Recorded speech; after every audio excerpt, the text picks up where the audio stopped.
শুনবো। ধন্যবাদ। বিসমিল্লাহির রহমানির রহিম। উপস্থিত সম্মানিত শ্রোতৃবৃন্দ, আসসালামু আলাইকুম। আজকের এই ব্যতিক্রম ধর্মী আয়োজনে উপস্থিত থাকার জন্য আমি আপনাদের সকলকে আন্তরিকভাবে ধন্যবাদ জানাচ্ছি।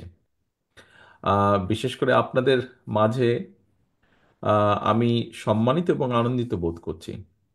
আজকে আমি শুধু একজন রাজনৈতিক ব্যক্তি হিসেবেই এখানে আসিনি।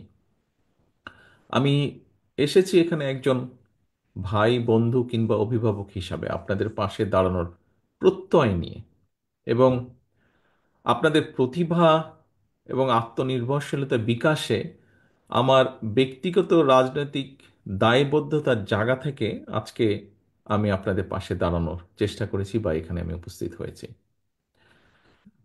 প্রিয় ভাই বোনেরা, আমি বিশ্বাস করি আহ, দুদিন আগে আমাদের দলের পক্ষ থেকে আপনাদের এখানে যারা আয়োজন করেছেন তাদের সাথে যারা যোগাযোগ করছিলেন, কথা প্রসঙ্গে আমি তাদেরকে বলেছিলাম যে আমি দৃঢ়ভাবে বিশ্বাস করি যে আপনারা, প্রতিবন্ধী ভাই বোনেরা বা মানুষেরা, আপনারা আমাদের পরিবারের অংশ, সমাজের অংশ এবং দেশের অংশ। বাংলাদেশকে এগিয়ে নিয়ে যাওয়ার ক্ষেত্রে আমাদের সমাজ এবং অর্থনীতিকে সচল রাখার ক্ষেত্রে কিন্তু আপনাদের অসাধারণ ভূমিকা রয়েছে। আমাদের জীবন এবং সংগ্রামে আমাদেরকে শেখায় যে কর্মদক্ষতা, সক্ষমতা বা কাজের সামর্থ্য কেবল শারীরিক বা মানসিক অবস্থার মধ্যে বা মাধ্যমে কিন্তু নির্ধারিত হয় না। সকল প্রতিকূলতা পেরিয়ে সামনে এগিয়ে যাওয়ার যে অদম্য ইচ্ছাশক্তি এবং আল্লাহ তাআলার দেওয়া পরীক্ষাগুলোকে হাসি মুখে গ্রহণ করার যে সাহস আপনাদের রয়েছে, সেটি কিন্তু সত্যিকারের সক্ষমতার পরিচয়। আমরা যারা আপনাদের মতন কঠিন শারীরিক বা মানসিক পরীক্ষার সম্মুখীন হইনি, তারা কিন্তু অনেক সময় বুঝতে পারি না আমরা কি অসীম বাধা অতিক্রম করে আপনারা স্বপ্ন দেখেন এবং আমাদেরকেও অনেক ক্ষেত্রে স্বপ্ন দেখান বা দেখতে শেখান। আপনারা আমাদের মনে করিয়ে দেন যে আমাদের সব অক্ষমতাকে জয় করে সমাজে প্রতিটি মানুষ মাথা উঁচু করে সম্মানের সঙ্গে বাঁচতে চায় এবং দৃঢ়তার সাথে সসম্মানে বাঁচতে চায়। আপনাদের সেই সাহস, সংকল্প ও শক্তি আমাদের জন্য প্রেরণার উৎস, অনেক মানুষের জন্য। এটি আমাদের উদ্বুদ্ধ করে একটি সাম্য, মানবিক মর্যাদা এবং সামাজিক সুবিচারের ভিত্তিতে অন্তর্ভুক্তিমূলক একটা বৈষম্যহীন বাংলাদেশ গড়ে তোলার লক্ষ্যে কাজ চালিয়ে যেতে। উপস্থিত প্রিয় ভাই বোনেরা, উপস্থিত গার্জিয়ান বৃন্দ, আজকে আমি আপনাদের সামনে ছোট ছোট, খুব ছোট সংক্ষেপে ছোট ছোট কয়েকটি গল্প বলতে চাই, যারা সম্পূর্ণ ব্যক্তিগত প্রচেষ্টায়, যাদের অর্জন, অর্জিত সাফল্য আমাদেরকে প্রেরণা যোগায়। প্রথম গল্পটা পটুয়াখালীর একজন 68 বছর বয়সের মানুষের, যিনি বাক প্রতিবন্ধী, কিন্তু বাক প্রতিবন্ধী হলেও ফ্রিল্যান্স আউটসোর্সিং এর গ্রাফিক ডিজাইনের কাজ করেছেন এবং তরুণদের সাথে পাল্লা দিয়ে বিদেশি ক্লায়েন্ট থেকে বৈদেশিক মুদ্রা উপার্জন করে পরিবারের পরিবারের প্রতি যে অর্থনৈতিক দায়িত্ব তা পালন করেছেন। এই মানুষটি সাফল্য প্রমাণ করে বয়স বা প্রতিবন্ধকতা কখনো জীবনের গতিপথ বাতলাতে পারে না বা বদলাতেও পারে না। দ্বিতীয় গল্পটি এক তরুণের, যার কোমর থেকে পা পর্যন্ত অবশ। শারীরিক প্রতিবন্ধকতা তাকে শিখিয়েছিল যে আমার পা নেই তো কি হয়েছে, আমার হাত আছে। তিনি নিজের পছন্দের শখের কাজ, কাঠের শিল্পকলা, বিভিন্ন জিনিস তৈরির মাধ্যমে নিজের প্রতিভা প্রকাশ করতে শুরু করেন। পা নেই তো কি হচ্ছে, হাত আছে, এবং হাতের নিপুণ কাজে তিনি অসাধারণ কাঠের পণ্য তৈরি করেন যা স্থানীয় বাজারে বিক্রি হয় এবং দেশ জুড়ে তার হাতের কাজের জুড়ি বিখ্যাত। প্রিয় ভাই বোনেরা, তৃতীয় গল্পটি মৌলভীবাজারের একজন দৃষ্টি প্রতিবন্ধী তরুণের, যিনি চা বাগানে এক শ্রমিকের সন্তান। চোখে আলো নেই, কিন্তু মনের আলোর শক্তিতে এসএসসি এবং এইচএসসি পরীক্ষায় জিপিএ 5 অর্জন করেছেন। তার এই যে সংগ্রামী মনোবল আমাদেরকে শিখিয়েছে ইচ্ছা শক্তি এবং মেধা কখনো শারীরিক সীমাবদ্ধতার কাছে হার মানে না। এরপরে চতুর্থ যে গল্পটি, এমন একজন মানুষের যার চলার শক্তি নেই, একমাত্র ডান হাতের বৃদ্ধা আঙ্গুলটি নাড়াতে পারেন। সেই আঙ্গুল দিয়ে তিনি কম্পিউটারের কাজ করেন। কুমিল্লার একটি ছোট্ট ঘরে বসে তিনি বেলজিয়ামের একটি প্রতিষ্ঠানের জন্য পণ্যের ক্যাটালগ ডিজাইন করেন। একক প্রচেষ্টায় মানুষটি নিশ্চিত করে চলেছেন অর্থনৈতিক মুক্তি এবং সামাজিক অগ্রযাত্রা। এই যে চারজন ব্যক্তি আমাদেরকে দেখিয়েছেন যে প্রকৃত সক্ষমতা শরীর দিয়ে নয়, মনের জোর, ইচ্ছা শক্তি এবং কঠোর পরিশ্রম দিয়ে মাপা হয়। তাদের গল্প আমাদেরকে শিখিয়েছে বাধা শুধু একটি শব্দ, যা চেষ্টার মাধ্যমে জয় করা সম্ভব।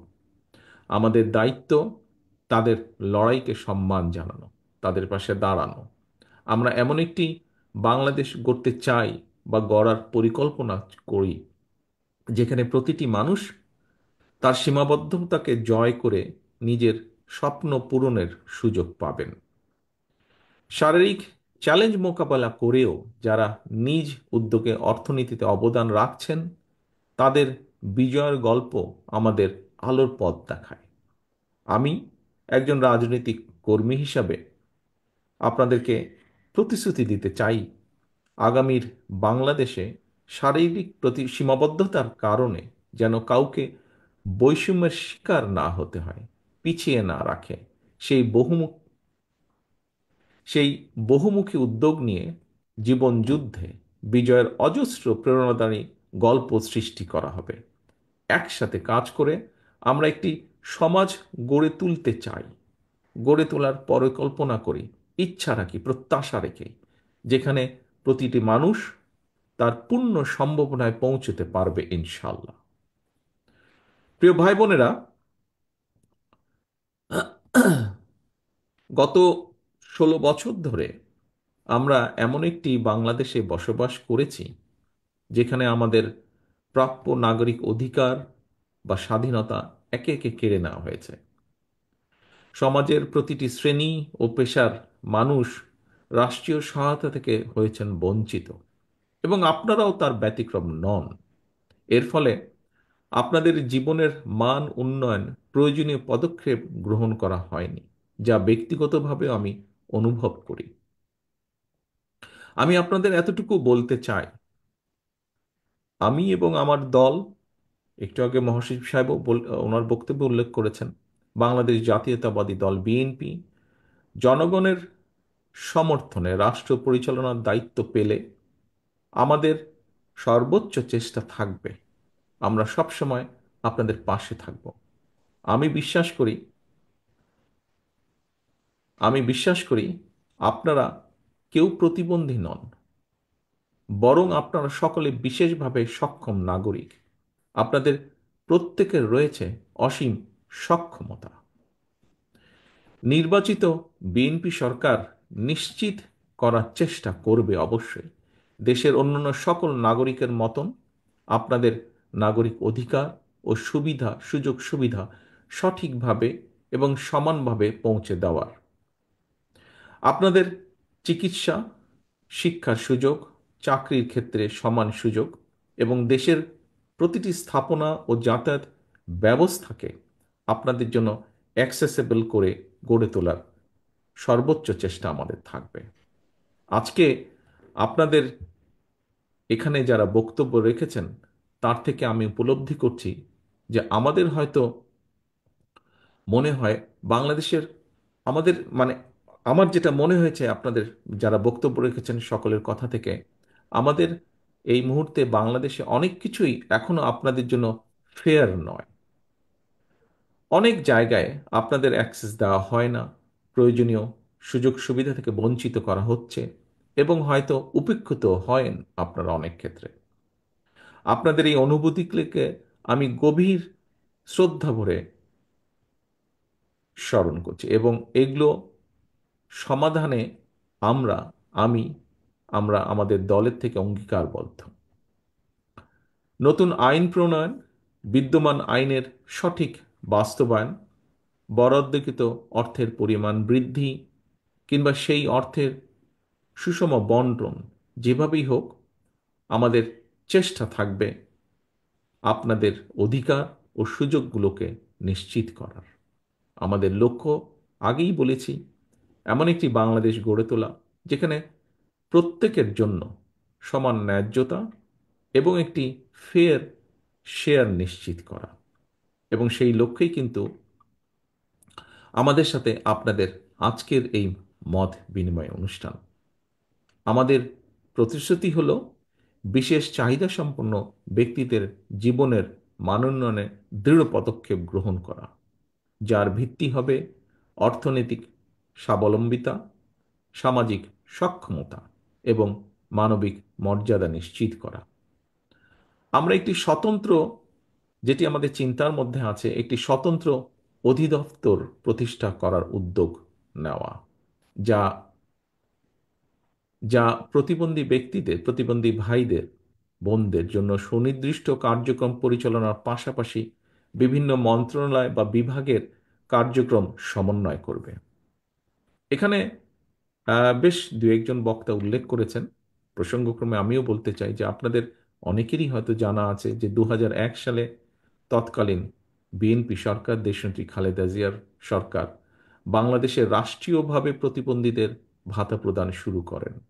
যদিও পরবর্তী সেই সরকার সেই ভাতাকে দ্রব্যমূল্যের ঊর্ধ্বগতির সাথে সামঞ্জস্য না রেখে শুধুমাত্র তাদের দলীয় কর্মীদের মাঝেই বিতরণ করে লুটপাট করে নিয়েছে। অর্থনৈতিক বাস্তবতার সাথে সামঞ্জস্য রেখে আমরা প্রতিবন্ধী ব্যক্তিদের বা ভাই বোনদের জন্য ভাতার পরিমাণ বাড়িয়ে, যার একটি দাবি এখান থেকে এসছে, বাড়িয়ে তা ন্যায্যভাবে পুনর্নির্ধারণ করতে চাই আমাদের পরিকল্পনার ভিতরে। নিবন্ধন নিবন্ধন প্রক্রিয়াকে সহজ ও স্বচ্ছ করার লক্ষ্যে আমরা সমাজ কল্যাণ, স্বাস্থ্য এবং প্রাথমিক ও গণশিক্ষা মন্ত্রণালয়ের মধ্যে সমন্বিত উদ্যোগ গ্রহণ করতে চাই, যাতে একজন প্রতিবন্ধী ব্যক্তি সামাজিক সুবিধা থেকে না বাদ পড়েন। প্রিয় ভাই বোনেরা, দেশে কিছু প্রাইভেট অর্গানাইজেশন শারীরিকভাবে প্রতিবন্ধী মানুষ যারা, তাদের নানা ধরনের ট্রেনিং প্রদান করেন। তবে এই ট্রেনিং শেষে চাকরির ব্যবস্থা করতে গিয়ে এই মানুষগুলোকে হিমশিম খেতে হয়, এবং সে কারণে এই সমস্যার সমাধানে আমরা কিছু উদ্যোগ গ্রহণ করতে চাই, যাতে দেশের বড় বড় বড় বড় ব্যবসা প্রতিষ্ঠানগুলো একটি নির্দিষ্ট শতাংশ শারীরিকভাবে চ্যালেঞ্জ ব্যক্তিদের নিয়োগ করতে উৎসাহিত হয়। উদাহরণস্বরূপ, বিশেষ চাহিদা সম্পন্ন ব্যক্তিদের নিয়োগ করলে রাষ্ট্রের পক্ষ থেকে ব্যবসা প্রতিষ্ঠানগুলোকে কিছু ট্যাক্স সুবিধা বা কমপ্লায়েন্স সার্টিফিকেট প্রদান করার একটি চিন্তা আমাদের ভেতরে আছে। সুবর্ণ নাগরিক কার্ড নামে যে তথাকথিত একটা কার্ড রয়েছে, এটিকে গতিশীল করে আমরা এর আওতায় স্বাস্থ্য বীমা, শিক্ষা, বৃত্তি, পরিবহন ডিসকাউন্ট সহ অন্যান্য সামাজিক সুবিধা প্রদান করতে চাই, এরকম একটি চিন্তাও রয়েছে আমাদের মধ্যে। বিশেষ চাহিদা সম্পন্ন ব্যক্তিরা যাতে অর্থনৈতিকভাবে, যার যেই বিষয়টি আপনাদের অনেকের বক্তব্য থেকে তুলে নিয়ে এসেছেন আপনারা, এবং আমিও দৃঢ়ভাবে যেটি বিশ্বাস করি, যে এই মানুষগুলো যাতে অর্থনৈতিকভাবে স্বাবলম্বী হতে পারেন, আমরা তার জন্য বাস্তবসম্মত ভোকেশনাল এবং টেকনিক্যাল ট্রেনিংয়ের ব্যবস্থার পরিকল্পনা আমরা রেখেছি আমাদের চিন্তাভাবনার মধ্যে। বিশেষত আউটসোর্সিং, ডাটা প্রসেসিং, ফ্রিল্যান্সিং এর ক্ষেত্রে বিশেষ চাহিদা সম্পন্ন মেধাবী তরুণ তরুণীদের জন্য সুনির্দিষ্ট কারিগরি এবং কাঠামোগত সুবিধা প্রদানের পাশাপাশি ট্যাক্স ওয়েভার এবং ওয়ার্ক স্টেশন সৃষ্টির সুযোগ কার্যকরভাবে আমাদের বিবেচনায় রয়েছে। অন্যান্য ক্ষেত্রেও উদ্যমী এবং সফল প্রতিবন্ধী ব্যক্তিদের জন্য সহজ শর্তে বিশেষ ঋণ সুবিধা প্রদান করে উদ্যোক্তা সৃষ্টির একটি প্র- আহ, পরিকল্পনাও আছে আমাদের এখানে। প্রায় ব্যক্তি যারা বক্তব্য রেখেছেন একটি কথা সকলেই বিশেষভাবে উল্লেখ করেছেন, আমিও, আমাদের চিন্তার মধ্যেও সেটি আছে। সেটি হচ্ছে গণপরিবহন। আমরা গণপরিবহন এবং বিভিন্ন সরকারি বেসরকারি স্থাপনাকে প্রতিবন্ধী ব্যক্তিদের জন্য উপযোগী করে গড়ে তোলার লক্ষ্যে একটি সমন্বিত পরিকল্পনা গ্রহণ করতে চাই। পাশাপাশি সরকারি চাকরিতে এই সকল মানুষেরাদের জন্য একটি নির্দিষ্ট অংশীদারিত্ব নিশ্চিত করার একটি পরিকল্পনাও আছে আমাদের ভেতরে। প্রিয় ভাই বোনেরা, প্রতিবন্ধী শিশুদের শিক্ষার বিষয়টি শিক্ষা মন্ত্রণালয়ের অধীনে আনার বিষয়টি বিবেচনা আমরা অবশ্যই করব। যেই বিষয়টি এখানেও বোধহয় কয়েকজনের বক্তব্যে উঠে এসেছে, বিশেষ করে তাদের স্বাস্থ্য সেবা বিদ্যমান স্বাস্থ্য ব্যবস্থার মধ্যে অন্তর্ভুক্ত করার জন্য কাজ করতে আমরা চাই। তাদের জন্য ফাস্ট ট্র্যাকে সেবা প্রদান, প্রায়োরিটি সলিউশন এবং বিভিন্ন অ্যাডমিনিস্ট্রেশনের নির্দিষ্ট অংশ সংরক্ষণের পরিকল্পনা আছে আমাদের। বিচারিক প্রক্রিয়া প্রয়োজনীয় সংস্কার এনে এই মানুষগুলো ন্যায্য বিচার পাওয়ার সুযোগ কিভাবে আরো বৃদ্ধি করা সম্ভব হয় সেটি আমরা চিন্তা ভাবনা করছি।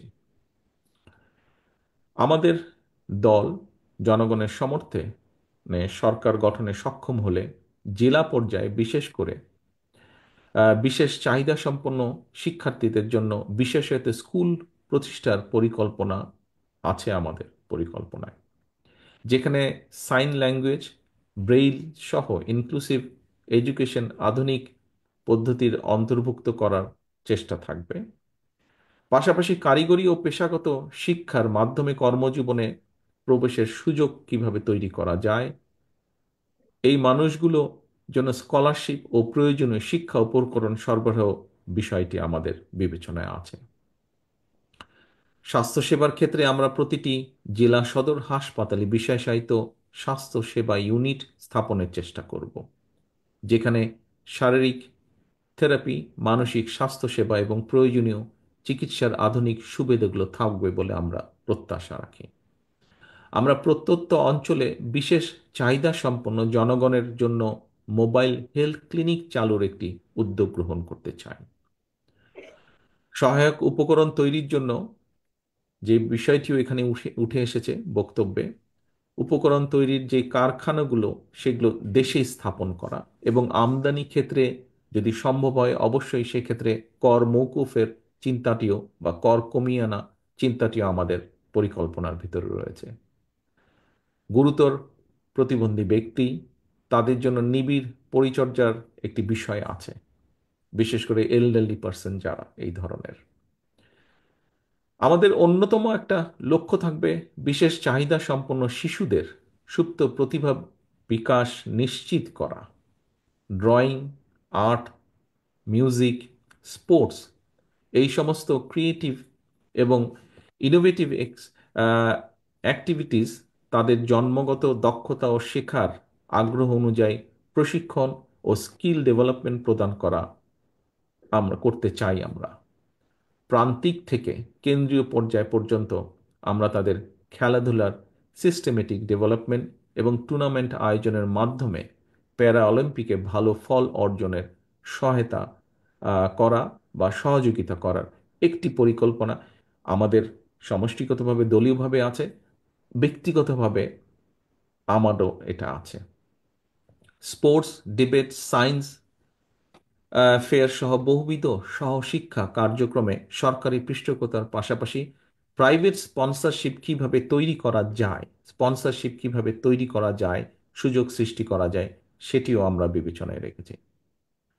প্রিয় সুধীবৃন্দ, আমরা বিশেষ চাহিদা সম্পন্ন ব্যক্তিদের জন্য একটি মর্যাদাপূর্ণ, সক্ষম এবং সমৃদ্ধ সমাজ গড়ে তুলতে চাই।